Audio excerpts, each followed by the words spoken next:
Од денес официјално Александар Арсовски седна на директорското столче на јавното предпријатие ИСАР во Штип. Тој посочи дека предпријатието се наоѓа во стабилна финансиска консолидирана состојба со намалени обврски во однос на законот на вработени, значително намален долг и со историско најниско ниво на вработени. Можам да заклучам дека затекнувам предпријатие со финансиска стабилна консолидирана состојба со значителен намален долг.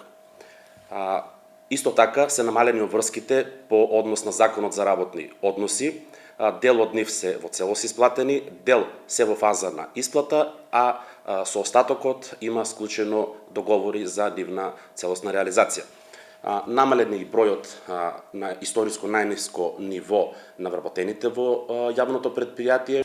Идните планови на предпријатието се со продолжување на замена на водоводната мрежа, изградба на 3 резервоари за вода во населба Пребек, Мери и Каваклија, со што трајно ќе се реши проблемот со водоснабдување, а како приоритет ќе биде намалувањето на долговите за прв пат од неговото формирање. За почеток се планира ребрендирање на предпријатието и создавање на целосно нов имидж на истото.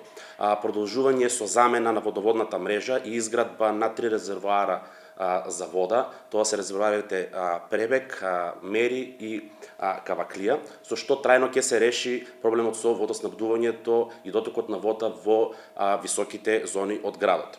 Но како врвен приоритет на јавното предпријатие ИСАР и општина Штип ќе биде во периодот што следува од една година да потврдиме дека за прв пат од формирањето на ова јавно предпријатие, истото ќе биде без долгови кои што се натрупани од фамозните кредити подигнати во минатото. Арсовски вели дека доколку се реализираат приоритетите, тогаш предпријатието ќе има капацитет за вложување во нова механизација со која што ќе се рационализира трудот, а со тоа самото ќе се генерира приход по основ на заштита.